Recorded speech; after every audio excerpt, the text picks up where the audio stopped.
수능 기본 문제 1번부터 보도록 하겠습니다. 82페이지 1번부터 볼게요. 1번 문제는 우리가 다 풀어드리긴 했던 문제인데 그래도 제가 한번 보겠습니다. 인간 집단에서 순수한 무역의 도덕을 찾기는 거의 불가능하다.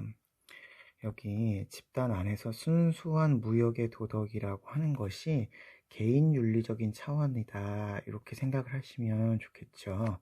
거의 불가능하다, 매우 힘들다, 이런 이야기입니다. 매우 힘들지만 찾을 수는 있겠죠. 그 어떤 사회 집단도 순수한 사랑의 영향, 순수한 사랑 역시 개인 윤리적인 차원이다, 이렇게 보시면 될 것 같고, 수용할 만한 능력을 가지고 있지 않다, 충분하지 않다는 이야기고요. 집단의 이기심은 불가피하다, 집단의 이기심은 피할 수 없다, 반드시 개인의 도덕성이 집단에 들어가게 되면 이기적인 모습으로 나타난다, 불가피하다, 피할 수 없다, 이기적인 모습으로 나타난다, 이런 의미가 되겠습니다. 비정상적으로 확장된 집단적 이기심은 이에 맞서는 다른 집단의 이기심에 의해서만 견제될 수 있다. 제가 수업 중에도 말씀드렸지만 집단 간의 어떤 힘의 균형을 위해서는 세력 견제가 필요하죠. 세력 균형이 필요하죠. 세력 균형이 필요한데 세력 불균형 때문에 문제가 발생했으니 세력 균형을 맞추면 사회 문제를 해결하는 데 도움이 될 것 같습니다. 그러나 세력 균형은 일시적인 것이고요. 인간이 이기적인 어떤 욕구와 욕망이 끊임없이 발생을 하기 때문에 영구적이다, 이렇게 얘기하지는 않습니다. 영구적인 세력 균형이다, 이렇게 이야기하지는 않는다. 요거 구분해 주시고요. 계속 보면 이러한 견제는 도덕적인 설득이 이제 개인 윤리적인 방법인 거죠. 개인 윤리적인 방법 이외에 강제력, 요게 이제 사회 윤리적인 방법인 거죠. 사회 제도나 사회 규범 이런 것들을 써야만, 병행해야만, 둘을 같이 써야만 실효성을 거둘 수가 있다라고 해서 둘을 꼭 반드시 같이 사용해야 된다, 이런 의미로 보시면 되시겠습니다. 자, 보기로 가시겠습니다. 보기 1 기억을 보시면 개인의 이기적인 충동은 집단 안에서 약화된다 돼 있는데 집단에 들어가면 개인의 도덕성은 떨어지죠. 도덕성이 떨어진다라고 하는 건 집단의 이기적 충동은 늘어난다, 이렇게 보셔야 되기 때문에 기억은 잘못된 선지다, 이렇게 보시고요. 니은 강제력은 선의지의 통제를 받아서 사용해야 된다, 이렇게 받아야만 한다 되어 있습니다. 반드시 받아야 되죠. 왜냐하면 강제력은 도덕성이 높은 사람들 입장에서 보면 비합리적인 수단입니다. 비합리적인 수단을 잘못 사용하게 되면 이거는 나쁜 용도로 사용될 수 있기 때문에 반드시 선의지, 합리적인 어떤 통제가, 선의지의 통제가 필요한 겁니다. 그런데 오해하시지는 말게, 이 강제력이라고 하는 아이는 예전 시험에 본질적으로 선하냐, 이걸 물어봤어요. 본질적으로 선하냐 악하냐, 선하냐 악하냐 라고 이야기할 때 리뷰어는 사용하는 상황에 따라서 선할 수도 있고 악할 수도 있으니까 본질적으로는 선한 것도 아니고 악한 것도 아니다, 이렇게 얘기를 해요. 그래서 여기서 얘기하는 비합리적인 수단이다 라고 보는 건 도덕성이 높은 사람들의 입장에서 보았을 때는 굳이 쓰지 않아도 되기 때문에 비합리적인 수단이라고 하지만 사회 문제를 해결하기 위해서 리뷰어는 반드시 필요하니까 강제력을 사용하는 것이 선한 수단이 될 수도 있는 겁니다. 네, 그래서 이게 본질적으로는 선도 아니고 악도 아니다, 하지만 도덕적인 입장에서 보면 비합리적인 수단인 거고, 리뷰어 같은 사람 입장에서 보면 선의지를 사용하는 것이 바람직한 거니까 도덕적인 거다, 이렇게 봐야 되는 거죠. 선의지의 통제를 받는 이 비합리적인 수단인 강제력은 도덕적인 거다라고 리뷰어는 생각하셔야 되겠습니다. 그래서 선의지의 통제를 받아야 된다라는 표현은 맞는 표현이고요. 디귿 보시겠습니다. 개인의 도덕성이 그 집단의 도덕성을 결정한다. 개인의 도덕성이 그 집단의 도덕성을 결정하면 개인주의죠. 개인윤리에 해당하는 거고요. 니부어는 사회윤리 사상가이기 때문에 집단의 도덕성이 개인의 도덕성을 결정을 한다. 이렇게 이야기하셔야 되겠습니다. 리을요. 사회 정의는 집단 간의 힘의 균형으로 실현될 수 있다. 그쵸. 사회 정의는 집단 간의 힘의 균형으로 실현되기는 하는데 이게 영구적은 아니다. 이거를 기억하셔야 되겠습니다. 만약에 이게 영구적인 힘의 균형이 되려면 영구적인 그 정의가 되려면 영구적인 힘의 균형이 되어야 되는데 니부어는 영구적인 힘의 균형이 이루어진다라는 표현을 쓰지는 않습니다. 하지만 어쨌든 사회 정의가 실현될 수는 있는 거죠. 그래서 정답은 니은하고 리을이 되시겠습니다. 2번 문제, 이거는 뭐 그냥 일반적인 문제예요. 그래서 그냥 간단하게 보시면 좋을 것 같은데요. 갑을병에 대한 입장에 대한 설명으로 옳은 것은 이렇게 되어 있는데 사회적인 이익을 어떻게 분배해야 공정할까요? 라고 물어봤는데 갑은 필요에 따라서 분배하는 게 좋다고 하고 을은 업적에 따라서 병은 균등하게 분배하는 게 좋다고 이야기를 하고 있습니다. 그러면 1번 갑이 필요였고 갑이 필요 을이 업적이었고 병이 균등 분배였죠. 요걸 보시고 1번 재화를 직분에 따라 분배해야 된다라고 하면 직분을 소유할 수 있는 능력, 다시 이야기하면 업적을 지녔느냐 이런 이야기이기 때문에 갑에 대한 설명이라고 볼 수가 없겠죠. 2번 이익과 혜택을 동일하게 나눈다라고 하는 건 균등하게 분배를 의미하는 거니까 병에 대한 설명이라고 봐셔야 되겠죠. 3번 병은 동등하지 않은 사람에게 동등하게 분배하면 안 된다라고 되어 있는데 균등 분배를 의미하는 사람이기 때문에 똑같이 분배하는 거니까 동등하게 분배해야 되는 거죠. 안 되는 건 아닙니다. 4번 갑은 을에 비해 사회적 약자의 처지를 개선하는 분배가 중요하다. 그렇죠. 갑은 필요에 따라서 분배를 하는 거니까 업적이나 능력이 없는 사회적인 약자들의 처지를 위해서 개선하기 위해서 분배가 이루어지는 그런 기준이라고 보실 수가 있겠습니다. 4번이 정답입니다. 5번 병은 갑을에 비해 경제적인 효율성을 증진하는 분배가 이루어져야 된다라고 보는데요. 이 경제적 효율성은요, 사람들이 더 많이, 더 좋은 것을 얻으려고 하는 그런 관점에서 접근을 하셔야 되고, 이거는 갑을병 중에 을사상가, 업적을 많이 달성하면 많이 분배한다라고 하는 을사상가의 입장에서 동의할 말이고요. 갑과 병의 입장에서는 사회적 약자를 배려하기 때문에 열심히 노력을 해도 세금이나 정책을 통해서 모든 사람에게 균등하게 분배가 될 수 있는 그런 상황으로 갈 수 있으니까 효율성이 떨어지는 정책이라고 생각하셔야 될 것 같습니다. 그래서 정답은 4번이 정답이라고 보시면 될 것 같습니다. 3번 문제 보겠습니다. 3번 문제 다음을 주장한 사상가 입장에서 질문에 옳게 대답한 것은입니다. 우리는 지배의 수단들이 여기 지배가 나왔네요. 지배의 수단들이 소유를 통제하는 사람이 전혀 없을 때 서로 평등하답니다. 지배가 소유하거나 통제하는 사람이 없을 때, 그러니까 지배가 있으면 안 되는 거죠. 지배가 있으면 안 된다. 서로 평등하기 위해선 지배가 없어야 된다. 이런 이야기죠. 어떤 사회적 가치도 결코 지배의 수단으로 이용되지 않는 사회 혹은 그렇게 이용될 수도 없는 사회가 복합평등이 실현된 사회다. 한 영역에서 다른 영역을 지배하는 이런 지배라는 가치가 없는 사회가 복합평등이라는 이상적인 모습이 실현된 사회래요. 복합평등은 기준이 여러 개가 아니라 다원적인 기준,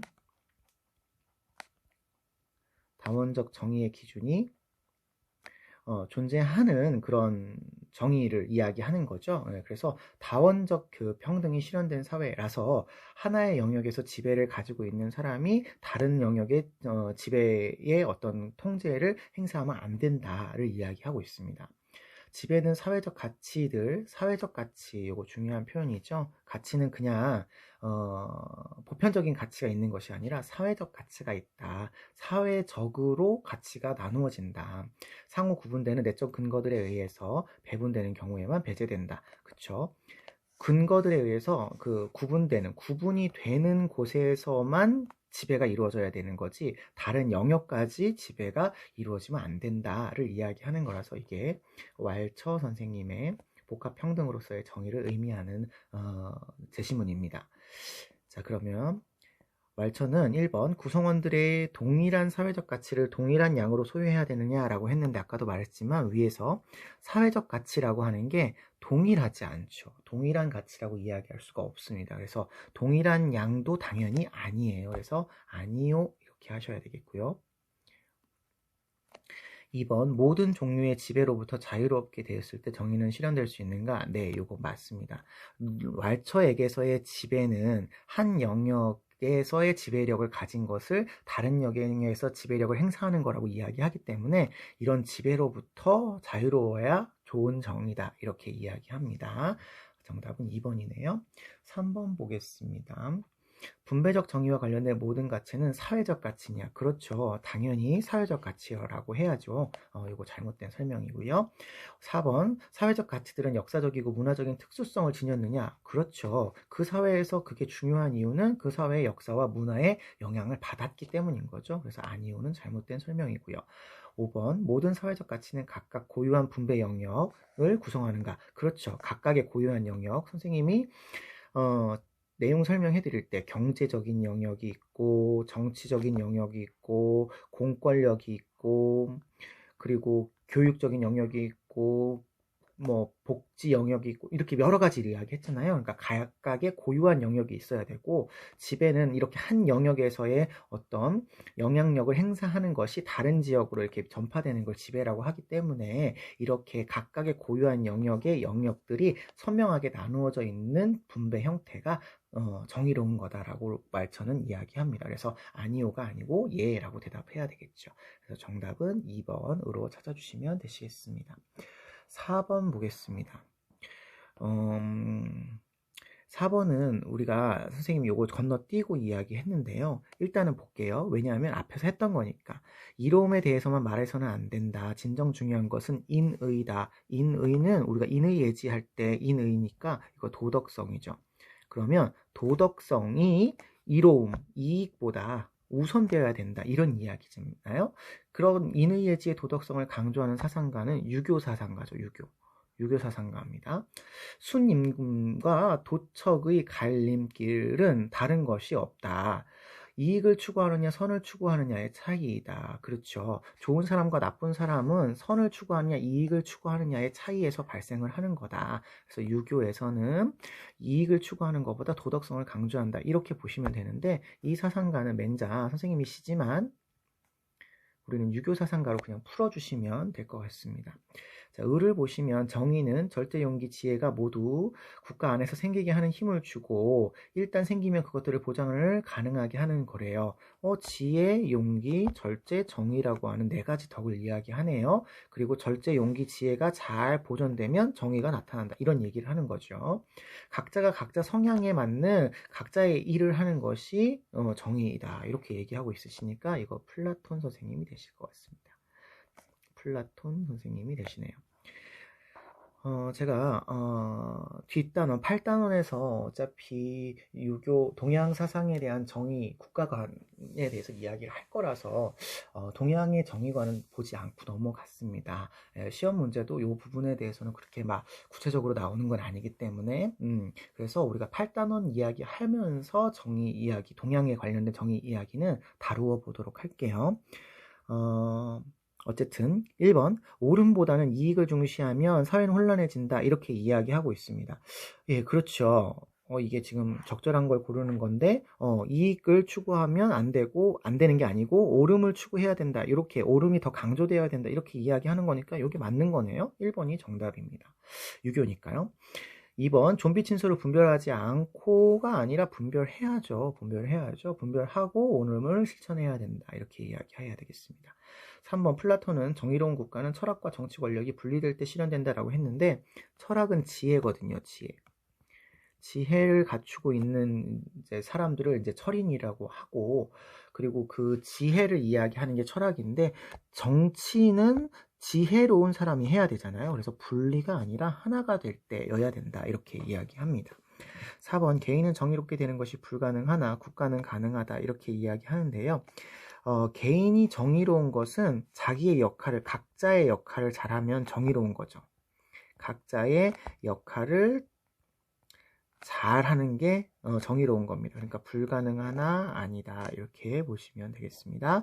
5번 공정한 분배를 위해서 사적 소유를 없애야 된다라고 이야기할 때 당연히 유교는 아니고요. 유교는 항산항신 이야기할 때도 했지만 개인이 경제적인 이익이 있어야 되고 보존이 돼야 된다라는 이야기를 하니까 당연히 사적 소유가 없는 건 아니고요. 플라톤은 사적 소유를 제한하는 것은 통치 계급에서만이죠. 통치 계급에서. 통치 계급만 사적 소유를 제한할 뿐 나머지 계급은 제한하지 않습니다. 그래서 사적 소유를 없애야 된다 이렇게 얘기하면 갑을 모두가 잘못된 설명이라고 보시면 되겠습니다. 네, 5번 보도록 하겠습니다. 5번 소유 권리론은 분배 정의에 대한 다른 이론의 결점을 드러낸다.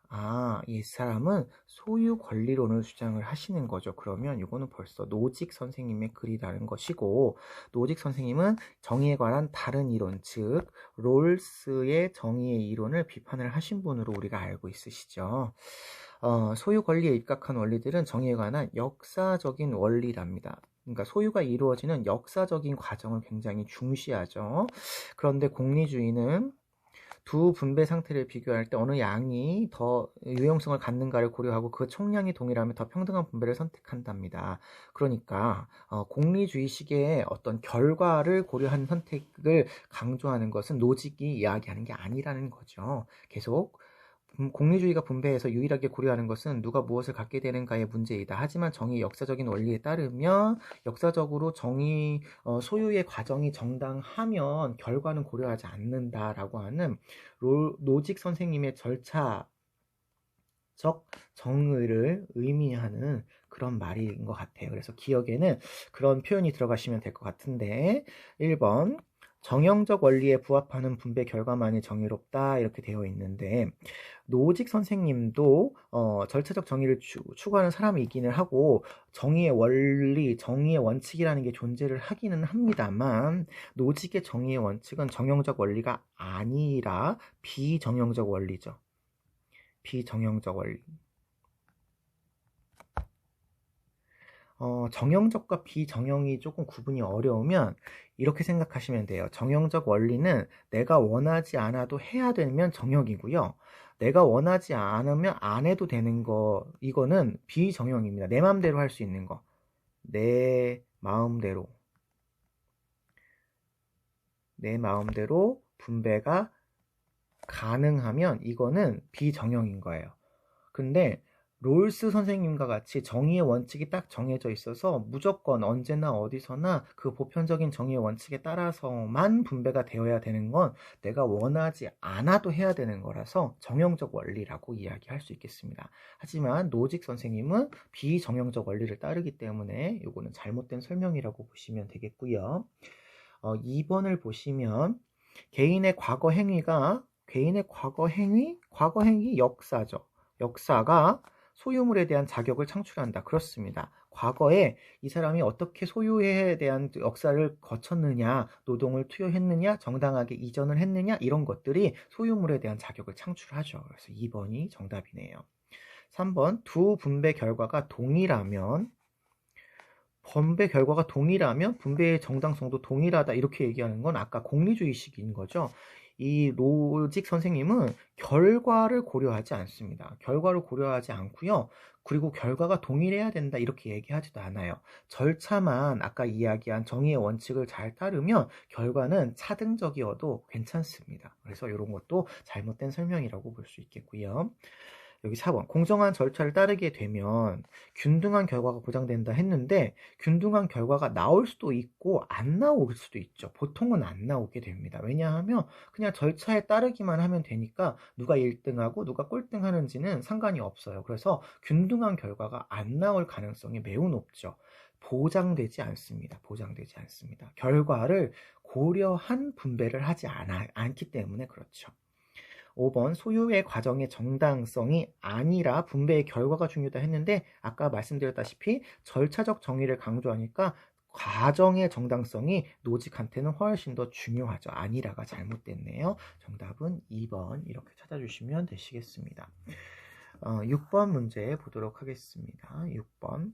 분배를 생산하는 방식과 독점적인 것으로 간주하고 분배에 중점을 두는 것은 일반적으로 잘못된 것이다.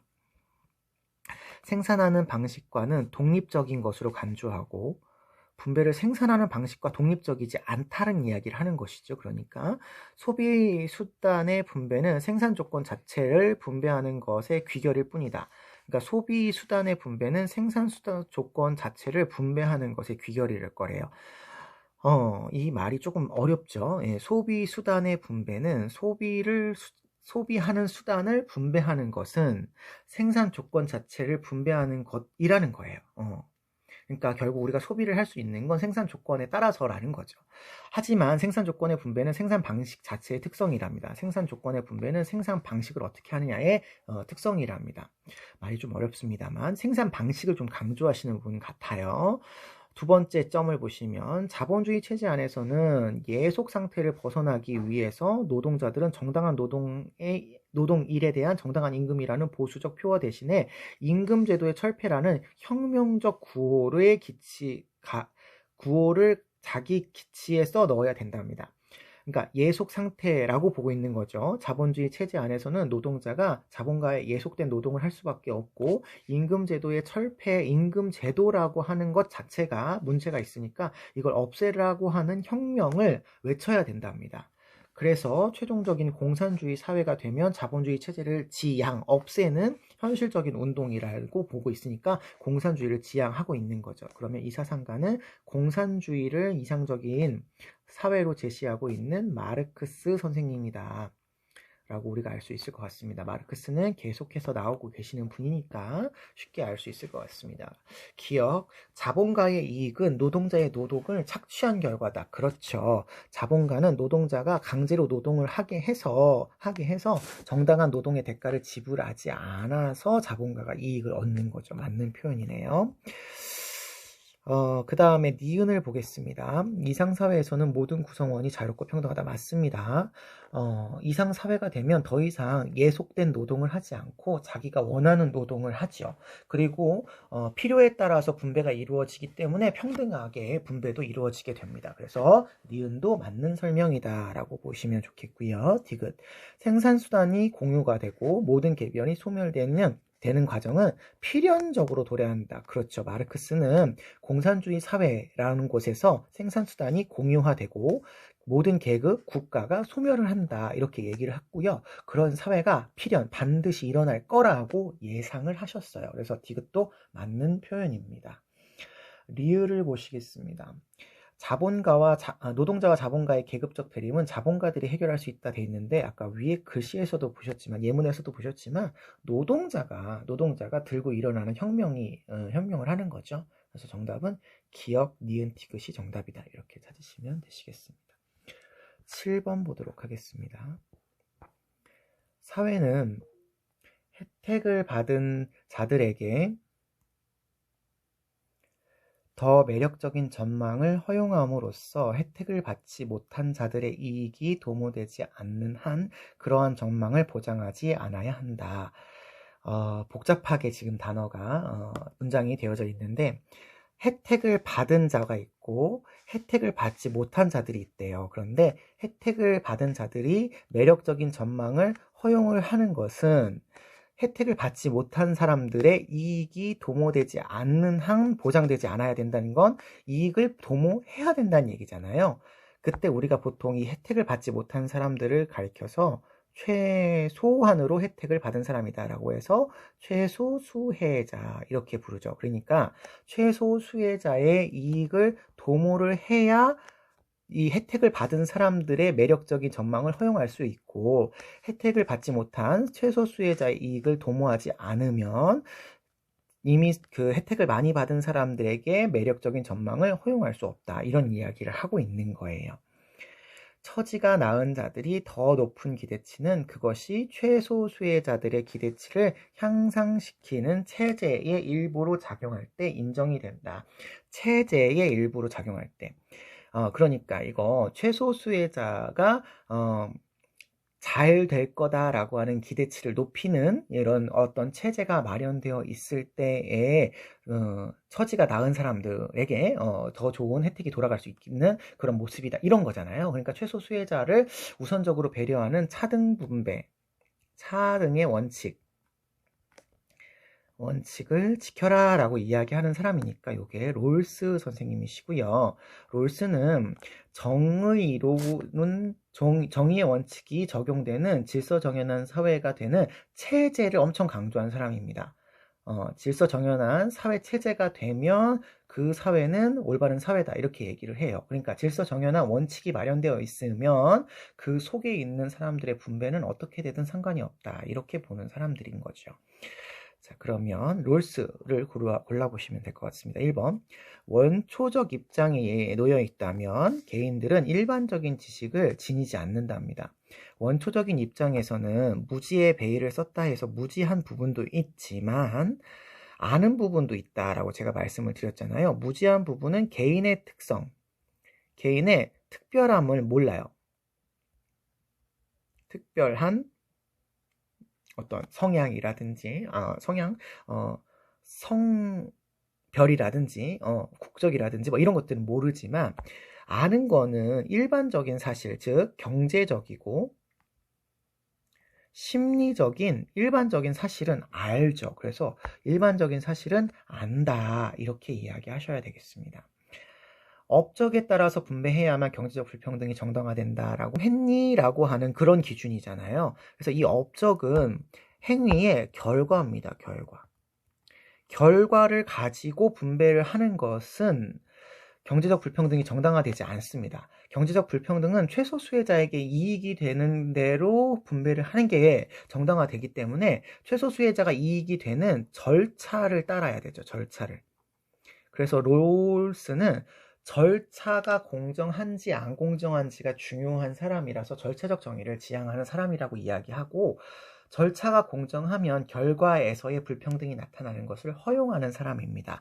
그러니까 결과를 고려한 분배를 하지 않는다. 이렇게 알아두셔야 되겠죠. 3번, 직위와 직책은 모든 사람들에게 균등하게 분배되어야 된다. 균등하게라는 것에 여러분 오해하시면 안 되죠. 균등하게 개방되어 있다 이렇게 이야기하셔야지 분배 자체를 균등하게 해야 된다 그런 거는 잘못됐죠. 그렇다라는 건 모든 사람들에게 똑같은 직책을 줘야 된다는 얘기인데 그 말은 아니잖아요. 똑같은 직책을 마련할 수 있는 기회를 줘야 된다는 거지 똑같은 직책을 줘야 된다 이런 말은 아닙니다. 4번 정의의 원칙들은 자유롭고 평등한 당사자들이 합의된 거죠. 맞습니다. 모두 합의한 거죠. 모두 합의한 거라서 이 합의한 것을 반드시 지켜야 하는 의무가 있다. 이렇게 이야기하고 있는 거죠. 5번 부와 소득이 최소 수혜자에게 이익이 되도록 분배. 그렇죠. 이렇게 되어야 됩니다. 그런데 아니다 했으니까 틀린 거죠. 최소 수혜자에게 이익이 되도록 분배되는 게 우리 모두에게 이익이 되는 거다라고 롤스는 생각을 하고 있어서 이러한 절차를 마련하는 것이 바람직하다 이렇게 이야기하고 있는 사람이죠. 정답은 4번 이렇게 고르시면 되겠습니다. 8번 문제는 형사처벌과 관련된 문제입니다. 원래 형사처벌도 굉장히 중요한 단원인데 지금 기본 문제에서는 한 문제만 지금 할애하고 있네요. 나중에 나오는 실전 문제에서 조금 더 주의 깊게 봐주시면 좋겠습니다. 다음을 주장과 사상가 입장에서 사례의 A에게 제시할 수 있는 조언을 골라라 라고 되어 있습니다. 형법은 범죄자에게 그의 범죄로 인해 고통을 부과하는 법이랍니다. 형벌은 항상 오직 범죄자가 범죄를 저질렀기 때문에 가해져야 하지 다른 이유로 범죄자에게 형벌을 가해서는 안 된다 이렇게 얘기하네요. 이유는 생득적인 인격성이 있고 설령 그가 시민적인 인격을 상실하더라도 생득적인 인격성이 있기 때문에 물건처럼 대상이 되어서는 안 된다라는 거야. 생득적인 인격성이 이거를 방어한대요. 방어해준대요.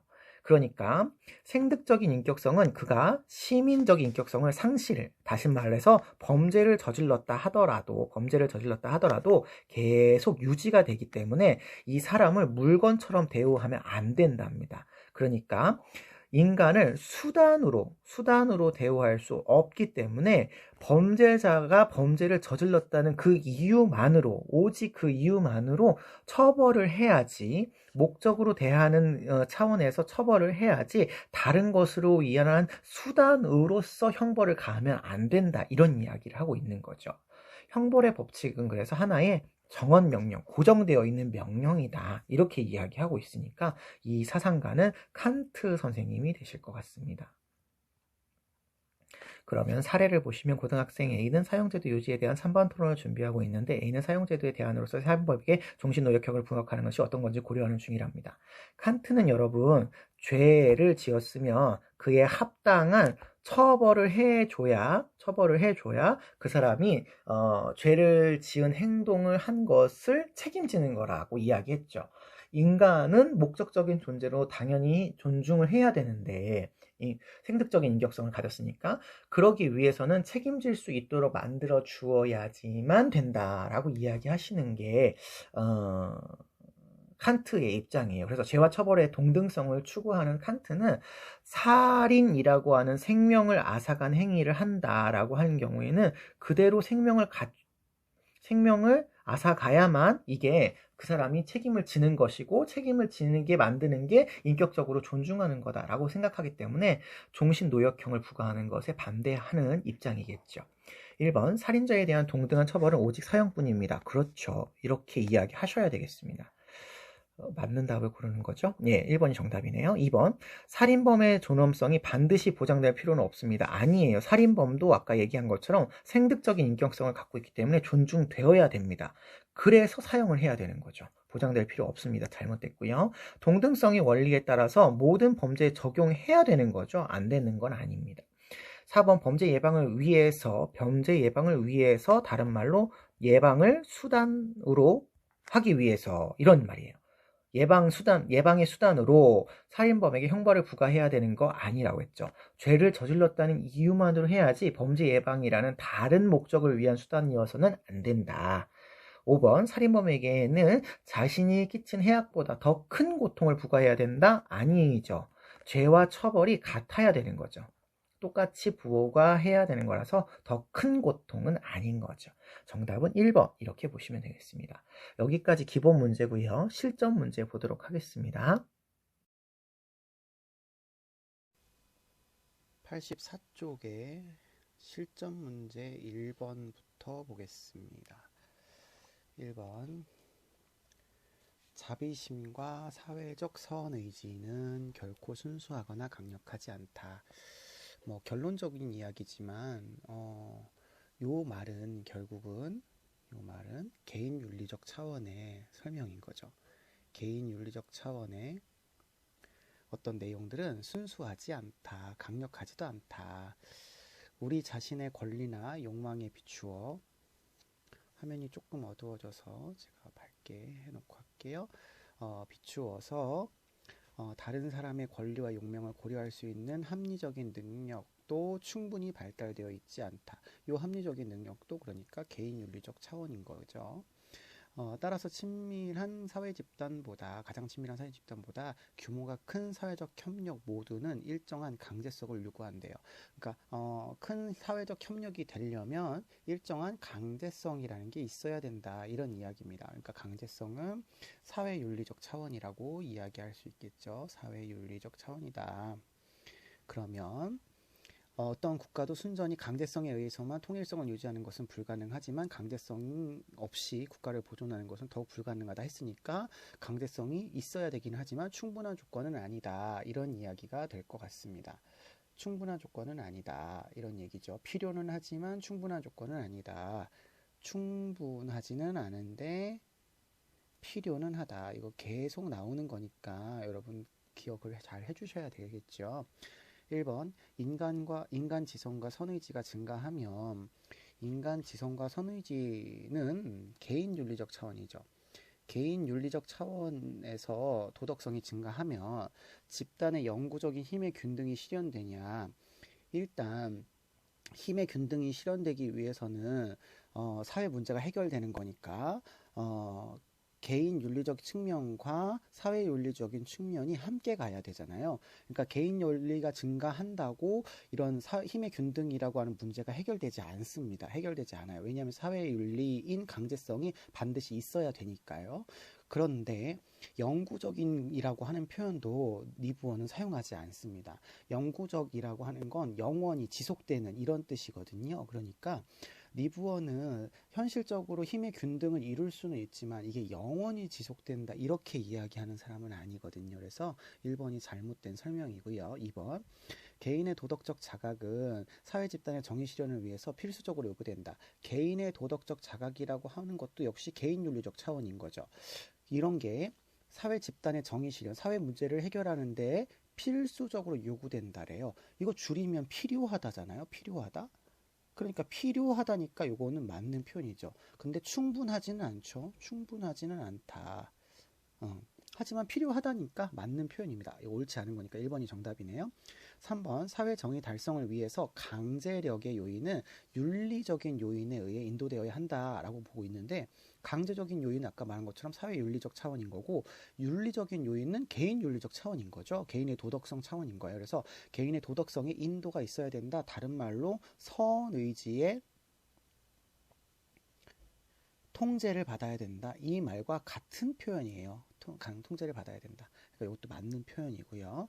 4번 비도덕적이고 비합리적인 수단을 사용하더라도 우리가 보통 비도덕적이고 비합리적인 수단 그러시면 강제력인 거죠. 강제력. 이게 도덕성이 높은 사람의 입장에서 보면 강제력은 비도덕적이고 비합리적인 수단이에요. 그렇지만 종국적으로는 정의를 추구해야 된답니다. 사회 윤리의 목표가 정의였죠. 강제력을 사용해야 되는 거예요. 필요한 조건입니다. 필요한 조건이어서 사용을 하지만 결국에는 사회 정의라고 하는 이상을 실현해야 되는 거죠. 맞습니다. 아까 앞에서도 말씀을 드렸지만 이 강제력은 누가 어떻게 사용하느냐에 따라서 충분히 달라질 수 있는 겁니다. 강제력은 아까도 설명드렸는데 예를 들어서 설명드리자면 칼 같은 거예요. 칼. 이걸 선하게 사용해서 요리를 하는데 사용하면 요리를 위해서 선하게 사용할 수 있지만 살인하는 도구로 사용을 하면 이거는 나쁜 칼이 되는 거야. 원래 칼이라고 하는 것은 선하지도 않고 악하지도 않아요. 그런데 이걸 어떻게 쓰냐에 따라서 선할 수도 있고 악할 수도 있는데 사용될 수 있는 겁니다. 그러니까 강제력 자체적으로는 비도덕적이다, 도덕적이다, 비합리적이다, 합리적이다 이렇게 얘기하지 않습니다만 이걸 어떻게 사용하느냐에 따라서 이게 달라지니까 도덕적인 사람이 보게 되면 안 써도 되는 거니까 필요 없는 거니까 비합리적인 수단이고 도덕적이지도 않은 수단이 되는 거예요. 그렇지만 니부어처럼 사회 윤리를 주장하는 사람은 강제력이 있어야 된다라고 보는 사람이니까 강제력을 사용하는 것이 도덕적인 사용이다 이렇게 이야기를 할 수가 있는 거죠. 그러니까 강제력이라고 하는 것에 대해서 여러분들 좀 어떻게 쓰냐에 따라서 이게 도덕적일 수도 있고 안 도덕적일 수도 있다라고 하는 것을 다시 한번 기억해 주시면 좋겠습니다. 5번 사회는 집단의 이기심을 제재하기 위해서 사회적 강제력을 승인하지 않을 수 없다라고 하는 건 승인해야 된다라는 거잖아요. 승인해야 된다 다른 표현으로 필요하다 이런 이야기니까 이거 맞는 표현이다 이렇게 보시면 되겠습니다. 니부어의 문제가 쉽지 않아요. 쉽지 않으니까 꼼꼼하게 잘 보시고 OX 문제 나눠드린 것도 다시 한번 보시면서 여러분들이 정리를 좀 잘 해주셨으면 좋겠습니다. 2번 문제 갈게요. 정치적 자유주의는 공정으로서의 정의, 요거 선생님이 수업 시간에 누가 이런 책을 쓰셨다 이렇게 말씀을 드렸죠. 정치적인 관점으로 바라본답니다. 정치적인 거래요. 공정으로서의 정의는 민주적인 제도를 위해서 시민들이 수용할 수 있는 철학적 도덕적 기반을 제공하고자 하며 사회 기본 구조, 정확하게 말하면 사회 주요 제도가 권리와 의무를 배분하고 사회 협동체로부터 생긴 이익 분배를 정하는 방식을 정치적 정의의 일차적 주제로 삼는답니다. 여러분 이게 무슨 말이냐면 정치에서 사람들이 서로 협력하고 공정하다 느낄 수 있는 제도, 어떤 구조 이런 것들을 바르게 만들어야 된다는 거예요. 이런 것들은 결과가 아니라 절차죠. 절차를 바르게 마련하는 게 중요하대요. 그래서 이분은 절차에서의 공정함이 결과에서의 공정함을 보장하기 때문에 절차의 공정함이 결과의 공정함을 보장하니까 절차를 잘 마련하는 게 첫 번째 원칙이다. 이렇게 이야기하고 있는 거예요. 그래서 이 사람이 누구시냐면 롤스 선생님이신 거고요. 을을 보시면 정치적 평등주의의 목표는 지배가 없는 사회로 복합 평등이 실현된 사회라고 되어 있습니다. 요거 우리 했었죠. 지배가 없어야 되고 복합 평등이 실현돼야 된답니다. 그러니까 정의의 기준이 하나가 아니라 여러 개여야 된다. 이런 이야기를 하고 있는 거죠. 그래서 더 이상 굽실거릴 필요도 없는 사회, 더 이상 무시무시한 공포도 없는 사회, 더 이상 지고한 강자도 없는 사회, 그리고 주인도 노예도 존재하지 않는 사회, 즉 이러한 사회가 정치적 평등주의가 목표하는 사회다. 이렇게 얘기를 하고 있으니까 평등한 것이 정의로움인데 그런 정의로움을 위해서 다양한 기준이 필요하고 한 가지 영역에서의 우월성이 다른 영역에서의 우월성으로 나타나지 않는 지배가 없는 사회가 이상적인 사회다. 이렇게 이야기하시니까 왈처 선생님의 이야기다. 이렇게 이야기할 수 있을 것 같아요. 1번 보겠습니다. 문제는 을이 갑에게 제기할 비판입니다. 1번 상이한 공동체의 상이한 분배 원칙들이 수립되어서는 안 됨을 모르고 있다. 이렇게 되어 있어요. 왈처는 상이한 공동체, 그러니까 공동체가 다르면 사회가 다르면 사회의 다른 분배 원칙들이 수립되어야 된다고 보는 사람이죠. 안 된다고 이야기하는 사람이 아닙니다. 오히려 이렇게 안 된다고 이야기하는 게 롤스가 안 된다고 이야기를 하고, 롤스는 보편적인 정의 원칙으로서 어떤 사회나 어떤 시기나 어떤 모습에서도 항상 적용되는 정의의 원칙을 수립해야 된다. 이렇게 이야기하시는 분이라서 이거는 롤스가 긍정할 이야기다. 이렇게 보시면 되겠습니다. 2번 공동체의 역사와 문화가 배제된 정의 원칙은 실현될 수 없어 라고 이야기한대요. 왈처는 공동체주의자이기 때문에 공동체의 역사와 문화를 굉장히 강조하죠. 강조하기 때문에 이것이 배제된 정의의 원칙은 실현될 수 없어 이렇게 얘기할 수 있어요. 그러면 롤스가 모르고 있느냐? 그렇죠. 롤스는 공동체의 역사와 문화가 배제된 원초적 입장을 고려하죠. 원초적 입장을 설정을 하시고 거기에서 정의 원칙을 도출을 하니까 롤스는 모른다 이렇게 얘기할 수 있겠습니다. 정답은 그래서 2번 이렇게 찾을 수가 있겠네요. 3번 어떤 사회적 가치들은 불평등하게 분배되어도 정의로울 수 있어요. 여기까지 왈처는 어떤 사회적 가치가 불평등하게 분배되어도 정의로울 수 있대요. 그렇죠. 경제적인 영역에서 자유교환의 가치를 이야기하고 복지와 안전의 부분에서도 필요에 따라서 분배를 하니까 어떤 사람은 많이 가질 수도 있고 어떤 사람은 적게 가질 수도 있어요. 그럼 이거 왈처가 할 수 있는 이야기입니다. 그러면 롤스가 이 말을 할 수 있느냐? 롤스도 당연히 절차를 강조한 사람이기 때문에 불평등하게 분배되는 결과는 수용을 합니다. 그러니까 당연히 불평등하게 분배되는 것도 정의로운 절차가 마련되어 있으면 가능하죠. 그러니까 모르고 있다 이렇게 얘기할 수가 없겠습니다. 모르고 있다 이렇게 얘기할 수가 없고, 이 얘기는 롤스와 왈처가 둘 다 할 수 있는 이야기예요. 4번 정의의 원칙들은 시민의 기본적인 권리와 의무를 분배하기 위한 것임을 모르고 있다 되어 있는데요. 시민의 기본적인 권리와 의무를 분배하는 것이다 라고 하는 것은 정치적인 영역인 거잖아요. 그러니까 정치적인 영역에서 시민의 기본적인 권리와 의무를 분배하기 위한 것을 롤스가 모르지 않죠. 기본 평등한 자유의 원칙에서 기본적인 권리와 의무는 평등하게 줘야 된다라고 이야기하고 있으니까 롤스가 이거를 모르고 있다라는 것을 이야기할 수 있는 부분이 아닌 겁니다. 그래서 이거는 잘못된 표현이고요. 5번 사회적인 가치는 자신의 고유한 영역에 머무르지 않고 사용되어야 한다라는 얘기를 왈처가 하지 않죠. 머물러야 되는 거죠.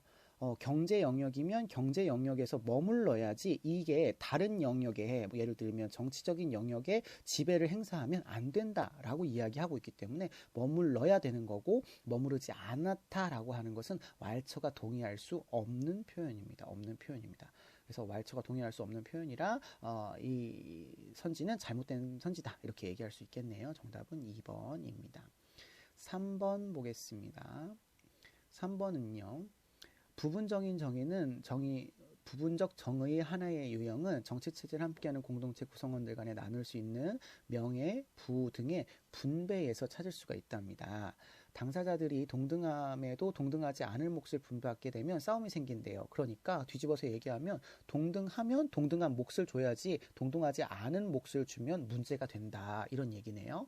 다른 하나의 부분적 정의는 교섭에서 올바름을 찾을 수 있는 건데요. 법이 만일 다른 사람에게 해악을 끼치고 다른 사람에게 해악을 당한 경우라면 해악의 차이에 주목해서 그 사람들을 동등한 사람으로 간주해라. 이렇게 얘기하고 있으니까 이 해악을 끼치는 법적 처벌과 관련된 분배를 이야기하고 있어요. 그러니까 이 사상가는 분배에 있어서의 정의와 교정에 있어서 다른 말로 교섭이라고 여기는 표현이 되어 있죠. 교정에 있어서의 올바름을 이야기하면서 동등한 사람에게 동등한 몫을 주어야 된다를 이야기하고 있어요. 그래서 이 사람이 이 두 부분에서의 비례에 따른 정의를 강조한 사람이기 때문에 아리스토텔레스 이렇게 보실 수 있겠습니다. 아리스토텔레스라고 볼 수가 있겠죠. 자, 그러면 아리스토텔레스의 입장입니다. 첫 번째 입장을 보시면 일반적인 정의는 공동체의 행복을 지향하는 법과 관련됐대요. 아리스토텔레스는 모든 세계 내 존재들이 목적을 향해서 나아가는데 인간의 최종적인 목적은 행복이었죠. 그래서 인간이 행복하기 위해서는 반드시 사회 공동체가 있어야 되는 거고 그 사회 공동체의 최고의 공동체는 국가라고 말씀을 드렸잖아요.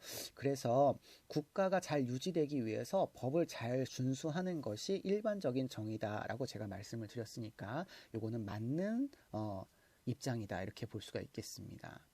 두 번째 입장을 보시면 부와 명예는 각 사람의 가치에 따라서 분배돼야 정의롭다 이렇게 설명을 하고 있습니다. 부와 명예는 각 사람의 가치에 따라 여러분 부와 명예는 여기 앞에 분배적 정의와 관련된 부분이죠. 분배적 정의와 관련된 부분은 기하학적 비례를 사용하잖아요. 기하학적 비례를 사용해서 분배를 하는 것이 바람직하다 이렇게 이야기하는데 이 기하학적 비례라고 하는 건 그 사람이 공동체에게 영향을 미친 가치를 계산을 하는 거죠. 가치를. 그러니 그 사람이 그 사회 공동체에 어떠한 가치를 미쳤느냐에 따라서 비례적으로 분배되는 게 정의롭다라고 한다면 아리스토텔레스의 입장이 맞는 거다 이렇게 생각할 수가 있겠습니다. 그 다음에 세 번째 입장을 보죠. 이득과 손실 사이의 정의는 기하학적 비례를 따라야 된다. 여러분, 뭐를 이득을 받고 뭘 손실을 봤다라고 하는 것은 형사처벌과 관련된 거죠. 형사적 정의, 다시 이야기하면 교정적 정의와 관련된 거예요. 그러면 이런 부분에서는 기하학적 비례를 사용하는 게 아니라 산술적 비례를 사용해야죠. 산술적 비례를 사용하는 것이 정의롭다라고 아리스토텔레스는 이야기하니까 요거는 아리스토텔레스 입장이라고 볼 수가 없겠습니다. 네 번째 입장을 보시면 옳은 것을 원하는 성품을 지닌 사람이 정의로운 사람이다 라고 되어 있어요. 자, 여기 중요한 성품이 나왔습니다. 성품을 지닌 사람은 덕이 있는 사람이죠. 덕을 있는 사람이고요. 탁월한 사람이라고 볼 수가 있겠습니다. 그러니까 올바른 것을 원하는 탁월한 덕이 있는 사람이 있어야 그 사회가 정의롭냐 이렇게 물어보는 거거든요. 그러니까 정의로운 사회가 되기 위해서는 당연히 덕이 있는 사람이 되어야죠. 왜냐하면 아리스토텔레스는 공동체주의자이기도 하지만 덕윤리 사상가니까요. 덕을 잘 가지고 있으면 바르게 된다 이렇게 이야기할 수 있는 사람이니까 정답은 이렇게 세 가지, 첫 번째, 두 번째, 네 번째 입장을 고른 정의 정답이라고 보시면 되시겠습니다. 4번 문제 보죠. 4번 문제 보도록 하겠습니다. 다음 그림의 가벌 사상가의 입장을 나의 그림으로 표현할 때 A에서 C에 해당하는 지수를 옳은 것은 입니다. 공동체가 멸망하는 것보다 한 사람이 죽는 것이 낫다는 경영에 따라 공동체의 한 사람 이렇게 나오는데 한 사람이 죽어서 공동체가 잘 되는 게 더 좋다 이런 얘기네요. 그래서 이익에 따라서 형벌이 부과되어서는 안 된답니다. 이렇게 하면 안 된다는 거예요. 정의가 무너지면 지상에서 인간의 삶은 전혀 가치가 없는 삶이라서 형벌의 질과 양을 명확하게 제시할 수 있는 것은 오직 보복법이다. 보복법은 응보주의적 관점이죠.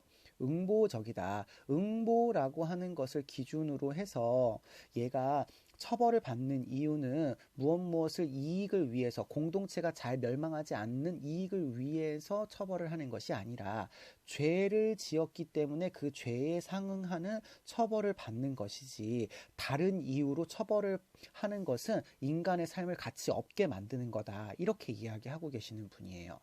이런 분은 칸트이죠. 칸트에 대한 설명이죠.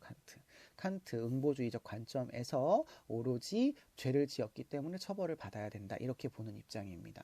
을을 보시면 공동체 전체의 행복은 공동체 전체의 행복이라고 보네요. 일반적인 목적이다. 만일 형벌이 인정될 수 있다면 그것은 더욱 큰 악을 없애는 것을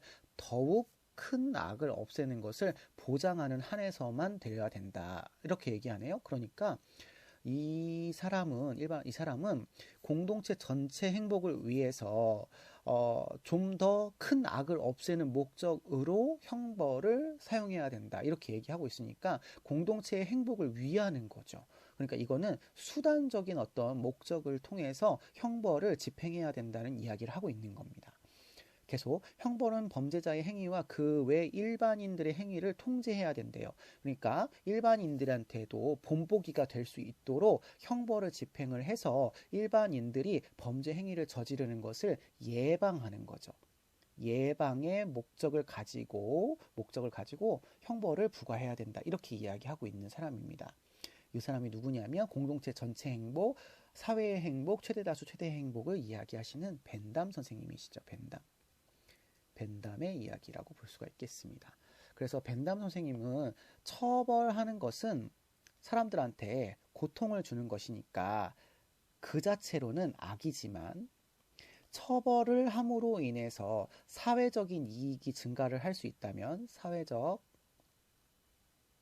이익이 증가될 수 있다면 처벌을 하는 것이 필요하다라고 하는, 처벌이 필요한 악이다라고 하는 것을 주장하는 사람이고요. 벤담 선생님의 경우에는 일반인에게 좀 더 강한 인상을 주는 그런 형벌을 통해서 예방의 목적을 좀 더 잘 달성할 수 있다라고 하는 일반 예방주의를 조금 따르고 있습니다.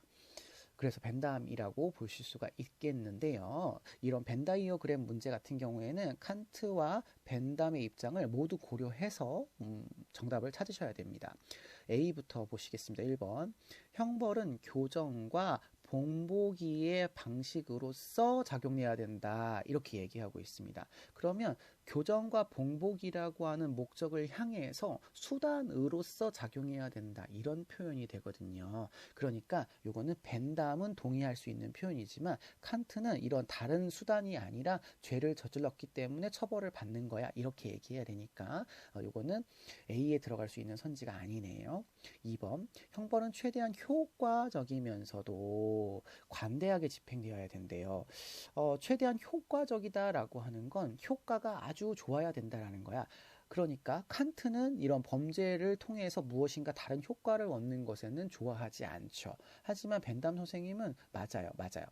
근데 여기 뒤에 관대하게 집행되어야 된다라고 하는 의미를 우리가 어떻게 해석할 수가 있냐면, 효과가 있기는 있어야 돼요. 그러니까 벤담 선생님의 입장에서 처벌을 한다라고 하는 것은 이 사람이 죄를 지었다라고 하는 것과 같으면 안 된다는 거야. 처벌의 효과가 더 커야 된다는 거죠.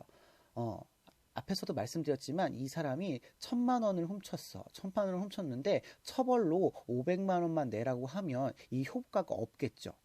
근데 5천만 원을 내라고 하면 효과가 엄청날 겁니다. 그런데 아까도 얘기했지만 처벌하는 것 자체는 고통이고 악이에요. 그러니까 처벌을 이렇게 극단적으로 많이 늘려버리면 처벌로 인해서 범죄자에게 발생하는 고통과 악이 늘어나기 때문에 최대다수 최대 행복의 어떤 목적 달성을 조금 저해하는 문제가 발생을 합니다. 그래서 죄보다 효과가 있을 만큼 조금 커야지, 너무 많이 크면 너무 과도하게 크면 오히려 사회 악이 증가된다 이렇게 생각을 하기 때문에 죄보다 조금 큰 뭐 1,500만 원 정도 이런 정도에서 형벌을 줘라라고 이야기를 하고 있어서 여기 관대하게 이런 표현이 쓰는 거예요. 그래서 이것도 칸트가 할 수 있는 표현이 아니라서 A에 들어갈 수가 없겠습니다. 3번 보시겠습니다. 3번. 형벌의 집행을 통해서 사회의 공적 정의가 실현되어야 된다.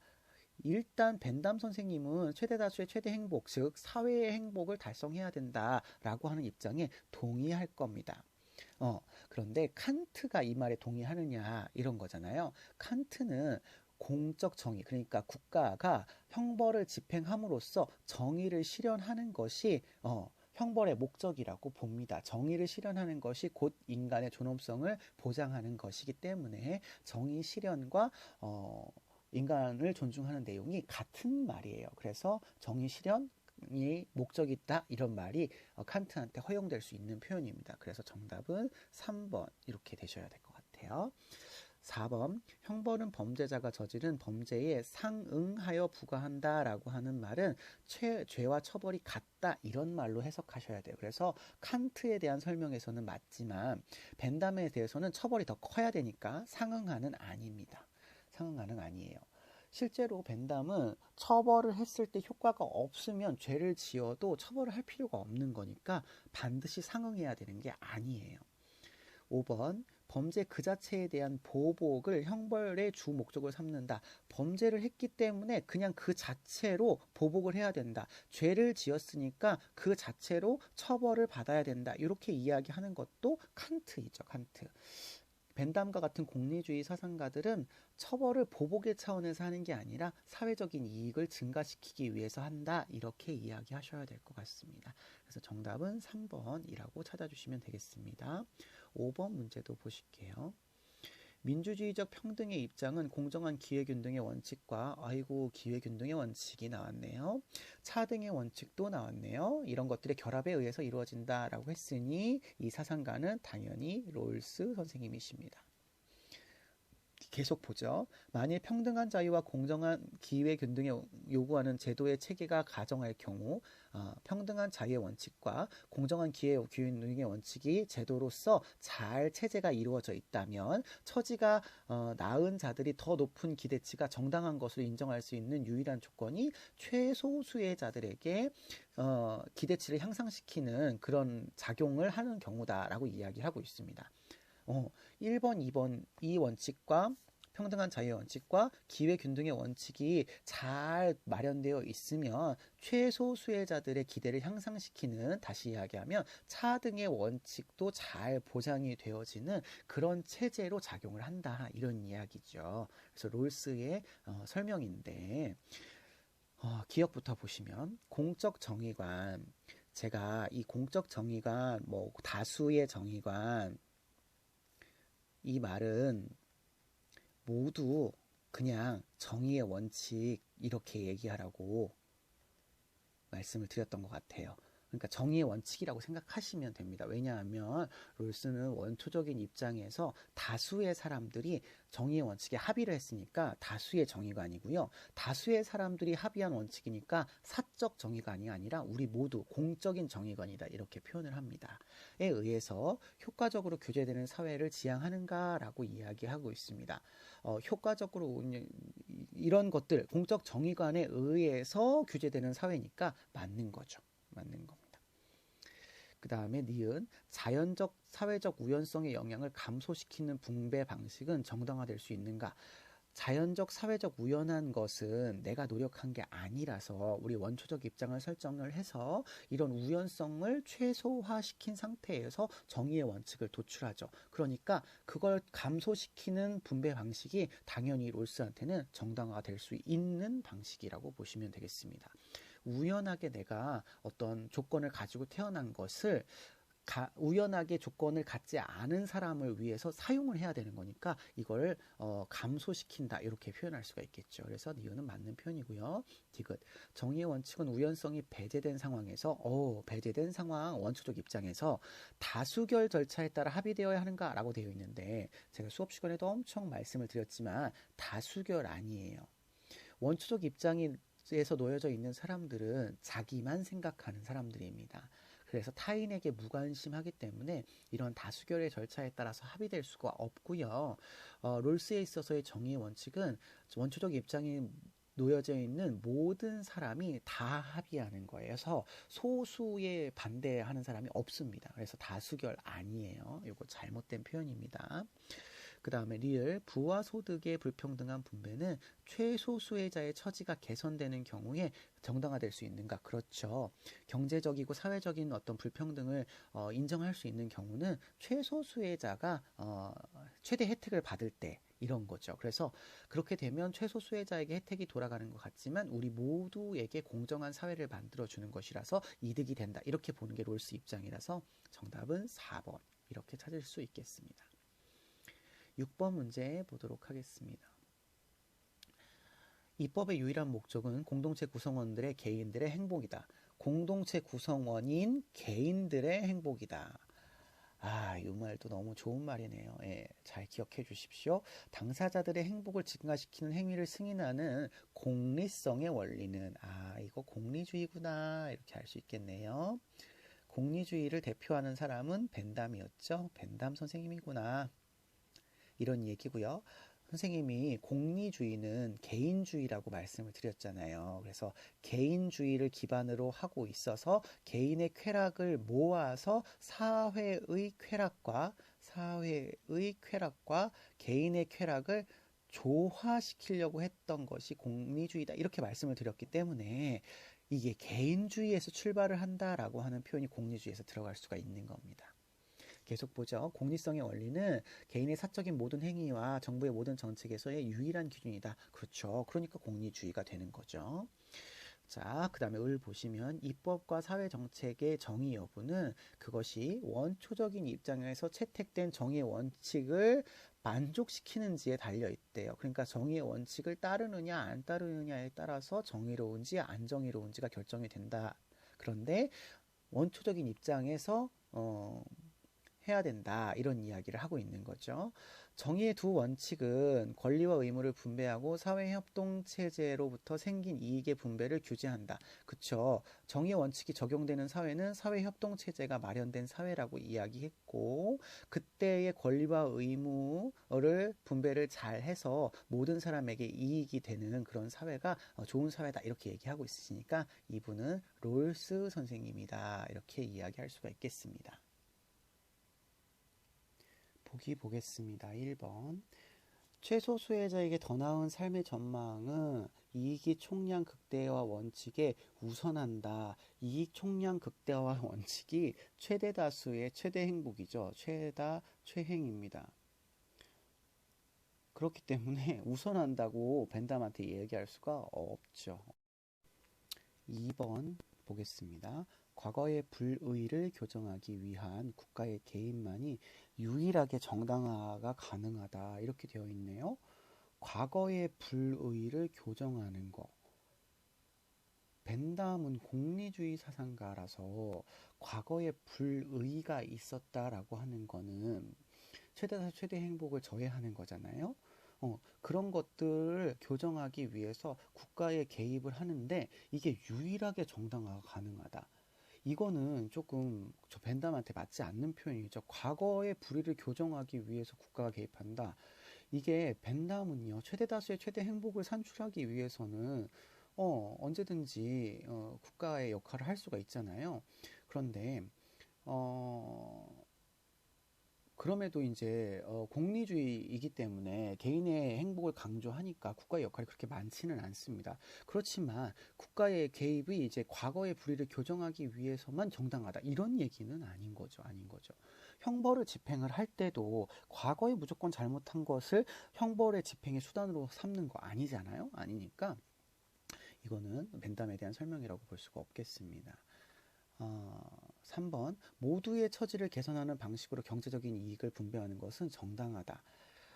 이 너무 좋은 선지인데 롤스는 최소수혜자에게 혜택이 돌아가는 게 우리 모두에게 혜택이 돌아가는 거라고 이야기하죠. 그래서 사회협동체제가 된다 이렇게 얘기를 하고 있기 때문에 이렇게 분배되는 것이 정의롭다라고 하는 것에 동의할 수 있는 말입니다. 잘 기억해 주시면 좋겠고요. 4번. 능력과 재능의 천부적 배분에 의해서 소득 분배가 결정되는 것이 정당하다 돼 있는데 능력과 재능의 천부적인 배분은 우연한 거예요. 우연한 거. 우연한 이런 뭐 헤븐리 로터리 시스템이라고 하는데 하늘에서 그냥 누구는 부자로 누구는 가난하게 누구는 똑똑하게 누구는 안 똑똑하게 이렇게 태어나는 건 우연한 거라고 보고 있고 롤스는 그 우연한 것은 온전히 자신의 것이 아니라 우리 모두의 것 공유 자산이다 이렇게 이야기를 하고 있습니다. 그러니까 이런 천부적인 재능에 의해서 소득 분배가 되어진다면 우연한 걸로 인해서 소득 분배가 되어지는 거니까 이 우연성을 제거하는 것이 정당을 하죠. 제거하는 것이 정당하다. 이렇게 얘기하셔야 되겠습니다. 5번. 갑을 모두는 사회협동체로부터 생긴 분배는 개인의 자유에 전적으로 맡겨야 된다라고 하는데요. 이거 둘 다 틀린 거죠. 벤담이 사회협동체라고 하는 표현을 쓰지도 않을 뿐더러 이익 분배를 할 때 개인의 자유에 전적으로 맡겨라 이렇게 이야기하는 것을 하지 않죠. 최대 다수의 최대 행복을 위해서 해라 이렇게 얘기하겠고 롤스의 경우에는 개인의 자유에 전적으로 맡기는 게 아니라 정의의 원칙에 따라서 해야 된다 이렇게 이야기할 것 같아요. 그래서 이렇게 이야기할 수 있는 건 두 사람 다 아니다라고 보시면 되겠습니다. 7번 볼게요. 기억에 들어갈 수 있는 진술로 적절한 것은입니다. 시험 성적이 우수한 학생도 불리한 처지에 놓여진 소수 학생도 입학을 허가받을 도덕적 자격은 없다. 도덕적 자격을 이야기하는 겁니다. 도덕적 자격은 없대요. 입학 허가가 정당한 경우는 학생 능력이나 미덕을 포상할 때가 아니라 대학이 정한 사회 목적에 부합하여 입학 허가가 이루어졌을 때뿐이다. 따라서 소수 집단 우대 정책은 그 누구의 권리도 침해하지 않는다. 이 사람의 표현으로 이야기하자면 소수 집단 우대 정책은 허용해도 된다. 지금 이런 얘기를 하고 있죠.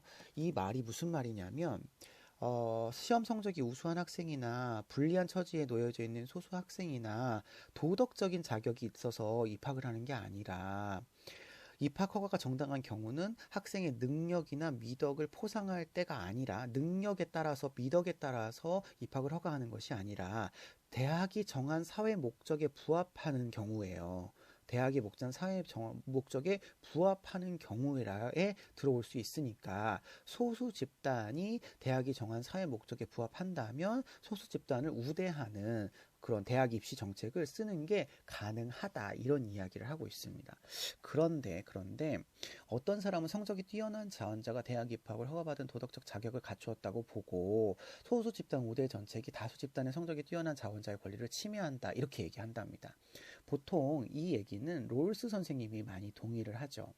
그런데 비해서 이런 얘기, 지원자가 입학 성적이 뛰어나면 도덕적으로 자격을 갖추었다라고 하는 얘기는 노직 선생님과 같은 개인의 권리를 강조하시는 분들이 이야기하실 내용입니다. 그랬을 때 롤스 선생님 같은 소수 우대 집단 정책을 허용해야 된다는 입장이 소수 집단 우대 정책을 반대하는 그런 사람에게 제시할 수 있는 내용을 골라라 이런 이야기가 되겠죠. 7번, 1번 보겠습니다. 입학을 허가받은 권리를 본래적으로 가진 개인은 없다. 그렇죠. 맞습니다. 원래부터 입학을 허가받은 사람은 없고, 이것을 이제 사회에서 정해서 그 사회의 목적에 맞는 사람에 부합한 사람이 하는 거다. 뭐 능력이 뛰어나다고 무조건 입학을 해야 되는 건 아니다. 그렇죠. 대학이 인원을 뽑을 때 무조건 성적에 따라서 뽑는 게 아니라 대학이 원하는 어떤 그 가치를 지닌 사람을 뽑잖아요. 요즘 우리 종합 전형이 그런 전형에 해당된다라고 볼 수 있겠죠. 1번이 정답입니다. 2번 소수 집단 우대 정책이 대학의 사명에 부합하지 못한다라고 하는 것을 위에 있는 사람, 롤스 같은 사람이 얘기하고 있지 않을 거고요. 3번 대학 입학의 허가 기준은 오직 지원자 개개인의 학업 능력임을 뒤에 반대하는 사람이 알고 있죠. 강조하고 있죠.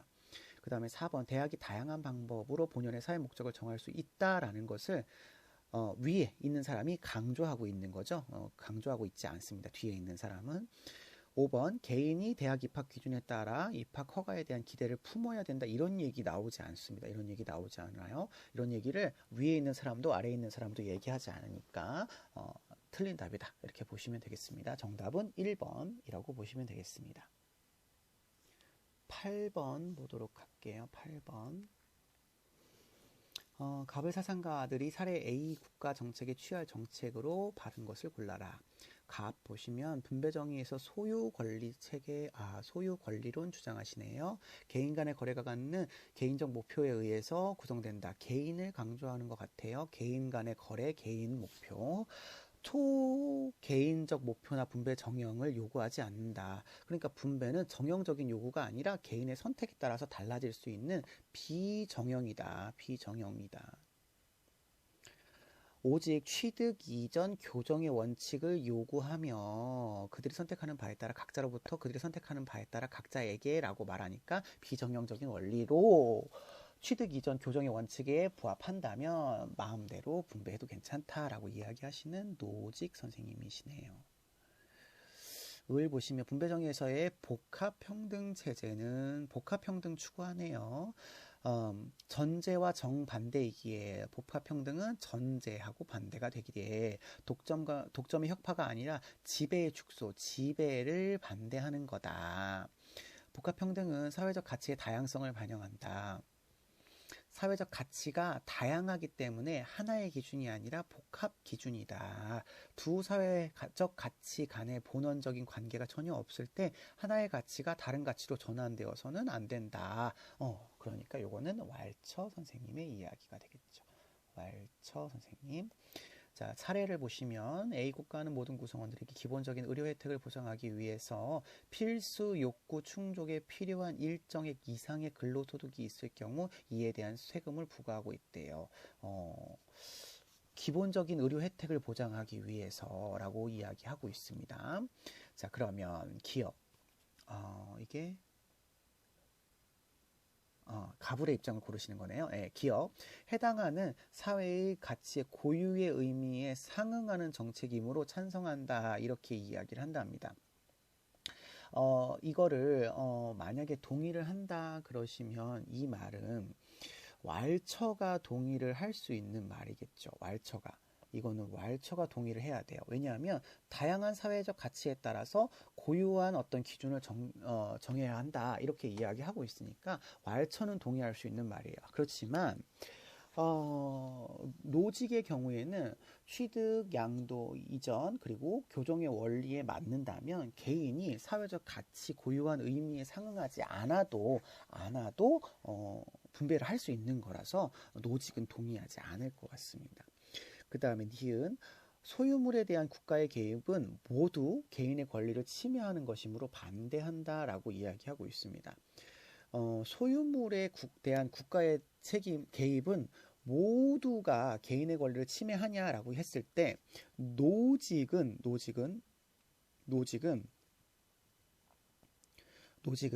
당연히 반대합니다. 왜 그러냐면 부정의의 교정을 위한 국가의 개입은 허용을 하고 있거든요. 노직 반대하고요.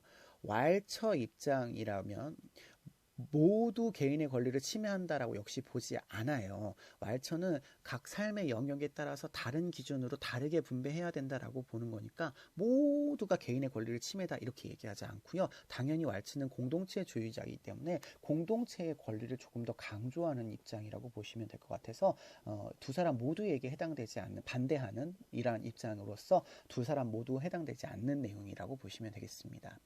디귿 어떤 사회적 가치도 소수에 의해서 소유되지 않게 될 것이므로 찬성한다 이렇게 이야기할 수 있는데 소수에 의해서 소유되지 않는 것은 이건 독점을 이야기하는 거잖아요. 독점이 아니라 소수가 점유하는 그런 문제를 이야기하는 것이 아니라 한쪽에서의 가치를 가진 것이 다른 쪽에서의 영향력을 미치는 것에 반대하는 입장이라서 독점과는 아까 다르다. 독점의 혁파하고는 좀 다르다. 이렇게 얘기를 했으니까 왈처의 이야기 당연히 아니고요. 노직도 이런 얘기를 하지 않습니다. 노직도 이런 얘기를 하지 않죠. 소수에 의해서 소유되어도 롤수는 찬성할 수 있어요. 그래서 이것도 둘 다 해당되지 않는다 이렇게 보셔야 되겠고요. 리을 국가가 노동의 결과를 점유하는 것은 강제 노동이므로 반대한다. 이 말은 노직이 동의할 수 있는 말이죠. 왜냐하면 노직은 정당한 노동에 의해서 내가 돈을 버는 것을 국가가 과세하는 것은 강제노동이다. 이렇게 얘기했으니까 노직은 동의할 수 있는 말인데요.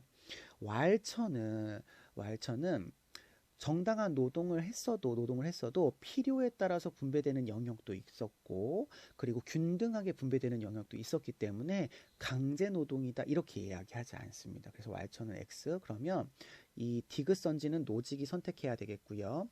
기역선지는 왈처가 선택해야 되겠으니까 이게 4번이 정답이다라고 찾으시면 될 것 같습니다. 9번 문제 보도록 할게요. 갑을 사상가 입장으로 설명으로 적절한 것은 이고요. 개인에 대한 조건의 우연성은 부르주아의 산물 가운데 하나인 프롤레탈리아 계급의 출현과 함께 나타났다. 부르주아와 프롤레탈리아 계급을 이야기하고 있습니다. 개별 프롤레탈리아는 이 우연적인 것에 대해 아무런 통제력도 갖고 있지 않다. 하지만 공산주의 단계에 들어가게 되면 노동이 자기 실현으로 전환이 되고 단결한 개인들에 의해 총체적인 생산력이 포섭된다. 생산력을 단결한 개인들, 노동자 개인 그 단결 단체가 포섭을 하게 된답니다. 공동체가. 이전의 역사에서는 어떤 특수한 조건이 우연적인 것으로 나타났지만 이 단계에서는 개인의 특수한 사적 생업 자체가 우연적인 것으로 된다. 그러니까 특수한 사적 생업, 자기가 원하는, 자기가 하고 싶은 능력이 있는 그런 것이 특수한 조건이 된다. 그러니까 내가 능력이 있으면 그 능력대로 일을 하면 된다. 이런 얘기를 하고 있는 거죠. 그래서 이거는 공산주의를 이야기하시는 마르크스 사상가의 입장이라고 볼 수가 있겠고요. 을 보시면 우연성의 영향을 무효해야 한다는 주장은 그 우연성이 도덕적 관점에서 임의적이라는 것에 근거한다. 임의라는 말이나 우연이라고 하는 말이나 같은 말이죠. 그런데 개인의 자연적 자산들은 도덕적인 관점에서 임의적이든 아니든 그 개인들은 그것에 대한 소유 권리를 지닌대요. 개인이 소유 권리를 지닌답니다. 개인의 자산, 자연적 자산. 그러면 공유 자산이 아니라 개인의 자산이라는 거잖아요. 임의적이고 우연한 그러한 것들이. 그것들로부터 유출되는 것에 대해서 소유 권리를 지닌다. 소유 권리가 있대요. 절대적이고 배타적인 소유 권리가 있대요. 그러한 개인의 소유 권리를 침해하지 않는 최소 국가가 정당한 국가다. 이렇게 얘기를 하고 있으시니까 이 사람은 노직이겠죠. 노직. 만약에 롤스였다면 이런 자연적이고 우연적인 그런 자산들에 대해서 개인의 권리이자 우리 모두의 권리, 공유된 자산이다. 이렇게 이야기를 하셔야 될 것 같습니다. 1번. 갑은 개인의 자질이 다양하게 발휘될 때 인격적 자유가 실현된다라고 보고 있답니다. 너무 좋죠. 예, 개인이 자기가 할 수 있는 능력에 따라서 다양하게 능력을 발휘하면 개인의 인격적 자유, 자아 실현이 되어지는 거죠. 1번이 정답이네요. 2번, 자연적 자산의 편향에 따른 불평등 완화되지 않으면 부당하대요. 자연적으로 우연하게 자산이 편향되었어. 한쪽으로 치우쳤다는 얘기야. 그러니까 누구는 많이 갖고 누구는 우연하게 적게 가졌어. 그런데 그것의 불평등이 완화되지 않으면 부당하대요. 롤스는 불평등하게 편향되어 있는 자연적이고 우연적인 자산은 그냥 자기 거예요. 그러니까 이거를 완화할 필요가 없습니다. 완화할 필요가 없어요. 3번, 갑은 을과 달리 분배 정당성 여부는 소유 과정의 정당성에 달려있다라고 이야기하는데 갑은 필요에 따라서 분배가 되면 되는 거잖아요. 을은 소유 과정의 정당성, 즉 취득, 이전, 부정의의 교정이라는 정의의 원칙이라는 과정만 정당하면 된다라고 보는 거니까 이거 달리가 틀렸다 이렇게 이야기할 수 있을 것 같습니다. 4번, 을은 갑과 달리 개인이 자기의 노동의 산물 모두에 대한 소유 권리를 갖는다라고 본대요. 여러분 노직 입장만 일단 보면 개인이 자신의 노동에 대한 산물을 취득하는 데 있어서 정당하게 취득했을 때만 소유 권리를 갖습니다. 다시 정당하지 않게 타인에게 피해를 주면서 노동을 했어. 노동을 하고 타인에게 피해를 주었다면 소유 권리가 생기지가 않아요. 그러니까 모두라고 했을 때 을이 동의할 수 없는 말이 됩니다. 을이 동의할 수 없는 말이 됩니다. 게다가 갑은요.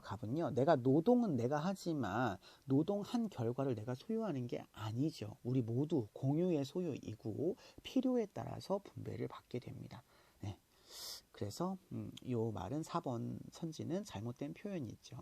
5번, 갑을은 자본주의에서 노동자의 사회적 우연성이 자율적인 의지에 기인한다고 본대요. 이게 일단은 노직의 입장은 자본주의를 지향합니다. 그러니까 노동자가 사회적 우연성이라고 하는 것이 자율적인 의지에서 나타난다 이렇게 얘기하고 있는 건데, 자본주의를 긍정하는 노직이라는 선생님도 사회적 우연성이라고 하는 게 자율적으로 만들 수 있는 거냐? 이렇게 얘기하지는 않아요. 이렇게 얘기하지는 않습니다. 내가 자율적인 의지로 사회적 우연성을 만드냐? 이거 아니에요. 이거 아닙니다. 그러니까 을도 잘못된 건데, 당연히 마르크스의 입장에서는 노동자의 어떤 자율적인 의지가 자본주의 하에서는 실현될 수가 없어요. 자본가에 예속된 강제 노동을 하게 되잖아요. 그러니까 이런 자본주의 사회에서의 노동을 긍정할 수가 없게 되죠. 그래서 둘 다 틀린 표현이다 이렇게 생각하시면 될 것 같습니다. 그래서 정답은 1번이라고 알아두시면 되겠네요. 10번 마지막 문제 보겠습니다.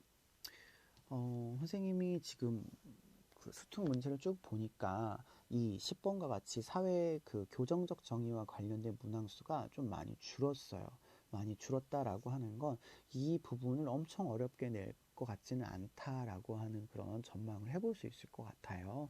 그리고 정의 부분이 조금 더 강조가 될 것 같다. 롤스나 노직이나 왈처나 마르크스가 이야기하는 정의 부분이 좀 더 강조될 것 같다.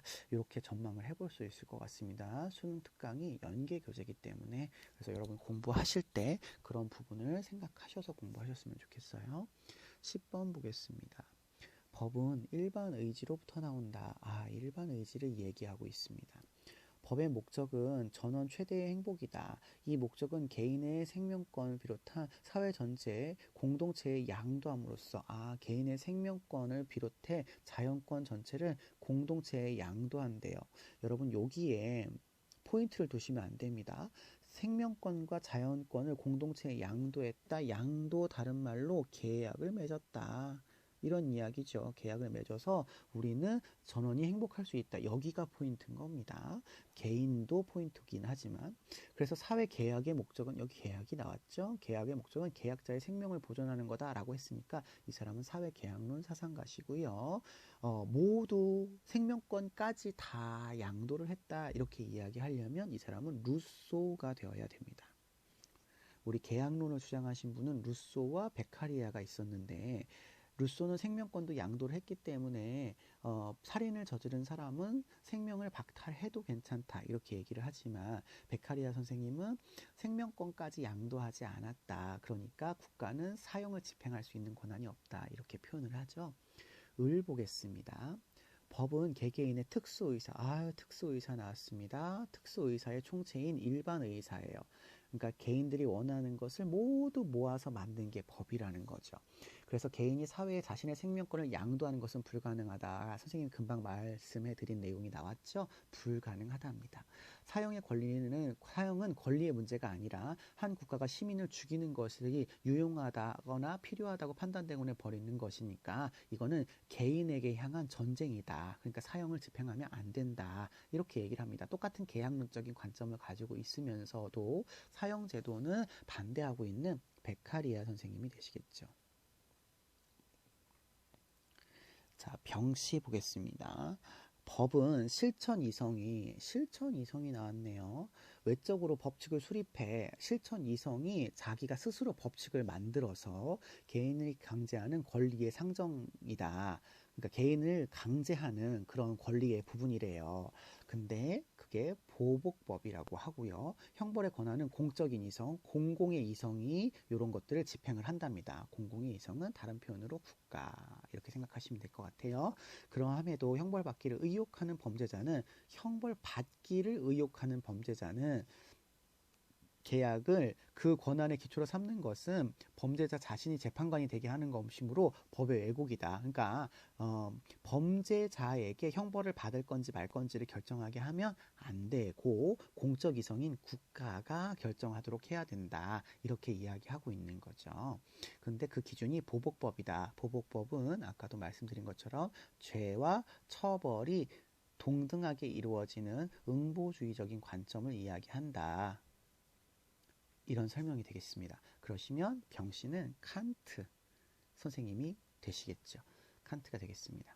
자, 1번부터 보시죠. A는 루소가 베카리아를 비판하는 내용입니다. 사형은 생명 보존의 사회 계약을 이행하는 형벌임을 모르고 있다. 이렇게 이야기하고 있어요. 자, 사회 계약론적인 입장에서 형벌을 접근하는 건 두 사람이 모두 이야기할 수 있는 겁니다. 그러나 베카리아는 사형에 반대하기 때문에 사형이 사회 계약을 이행하는 형벌이다라는 걸 너는 몰라라는 말을 루소가 할 수 있죠. 할 수가 있습니다. 사형이니까 할 수 있습니다. 자, B는 베카리아가 루소에게 하는 비판입니다. 형벌 부여에 타당한 척도는 범죄자의 범행 의사에 있다 이렇게 얘기하네요. 베카리아는 사회 계약론자이기도 하지만 공리주의 사상가잖아요. 그러니까 공리주의라고 하면 최대 다수의 최대 행복이라는 결과인 거죠. 범행을 하려고 하는 의사가 이 사람을 처벌하는 기준이 되면 안 되겠죠. 이걸 베카리아가 이야기하지 않습니다. 그래서 틀린 거고요. 3번 시민사회의 선을 촉진하기 위해서 C네요. C는 칸트가 베카리아 비판하는 겁니다. 시민사회의 선을 촉진하기 위해서 형벌을 부과해야 된다라고 칸트가 얘기하지 않죠. 형벌을 받을 행위를 했기 때문에 형벌을 받는 거지. 형벌을 통해서 시민사회의 선을 촉진하는 어떤 다른 목적을 위해서 형벌이 진행되어야 된다라고 칸트가 이야기하지 않습니다. 4번 어떤 국가도 사형을 집행할 수 있는 권리를 가지지 않는다. 이인데요. 칸트는 아까 여기 얘기한 것처럼 국가가 사형을 집행할 수 있는 권리가 가지기 때문에 이거는 잘못된 표현이다. 이렇게 이야기할 수 있어야 되겠고요.